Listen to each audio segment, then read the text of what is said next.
You know what feels better than buying something you want? Getting free shipping on it. That little banner saying free shipping on orders over $50 does something to your brain. It feels like winning, like the store just handed you money back, like you outsmarted the system. Usually you did not. I used to feel that same thing every time I saw a threshold. My brain would immediately shift from, do I want this product, to what else can I add? That is a different question. And it is not one you chose to ask. I remember adding items I did not need just to hit a shipping minimum. I spent $31 to save $6. That is not a win. That is just math pretending to be savings. So let us talk about how free shipping actually works, because the mechanics are not complicated once you see them. Most products sold online carry a built-in profit margin. Shipping costs a retailer somewhere between $4 and $15 per package. So when a company says free shipping, they are not absorbing that cost out of kindness. They have run the numbers. They know exactly what happens to cart sizes when customers are chasing a threshold. Research consistently shows that adding a free shipping minimum pushes average order values up. That is not a side effect. This was designed to increase volume. Now, let us talk about where they set that threshold. Companies do not pick a number randomly. If their average cart sits at $42, they will set the threshold at $50. Close enough to feel reachable, far enough to make you add something.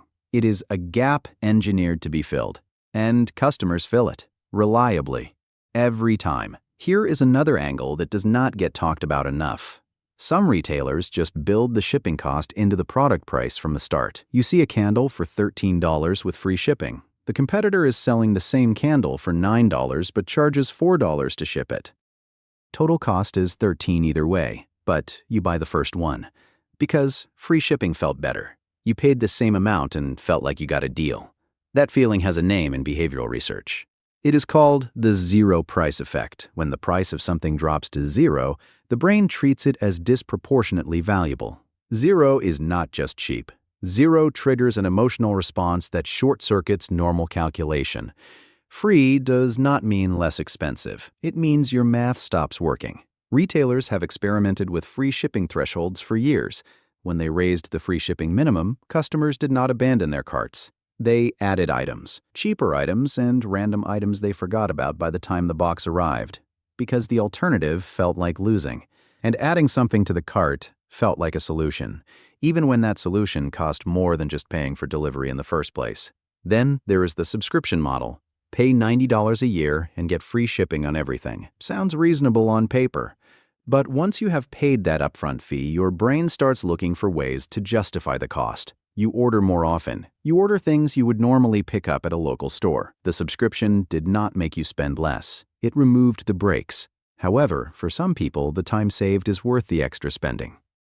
Okay, here is the part where I tell you what to do with all of this. Because understanding the trick does not automatically stop it from working. First thing, stop treating free shipping as a goal. It is not a reward. It is a threshold designed to change your behavior. Before you add anything to your cart to hit the minimum due one piece of math, how much am I adding to my cart right now? Is that number bigger or smaller than the shipping cost I am trying to avoid? If shipping costs $6 and you are adding a $12 item you do not need, you spent $12 to avoid spending $6. That is the opposite of saving money, unless you actually need that item later. Second, compare total prices, not the shipping labels. A product at $14 with free shipping costs more than a product at $11 with $3 shipping. Stop looking at the label. Do the addition. Actual cost equals price plus shipping. Every time. That is it. Third, if you pay for a shipping subscription, measure it. Go look at your last 3 months of orders. Add up what you paid for the subscription. Now figure out what shipping would have cost on those same orders without it. Also, consider if the time saved was worth the difference. If the math works out in your favor, fine, keep it. But if you spent more on the membership than you would have spent on shipping, you did not save money. Fourth, use a wish list as a buffer. When your brain says, just add this thing to hit the threshold, put it on a wish list instead. Do not buy it yet. Wait a few days. Come back and look at it. Most of the time, you will barely remember why you wanted it. The urgency was created by the threshold, not by actual need. Fifth, and this one is counterintuitive sometimes, just pay for shipping. I know. It feels wrong, but if you genuinely need one specific item, paying $5 to ship it and buying only that item is almost always cheaper. Shipping is not the enemy, the behavior it produces is. Be aware that user interface design often hides shipping costs until the end.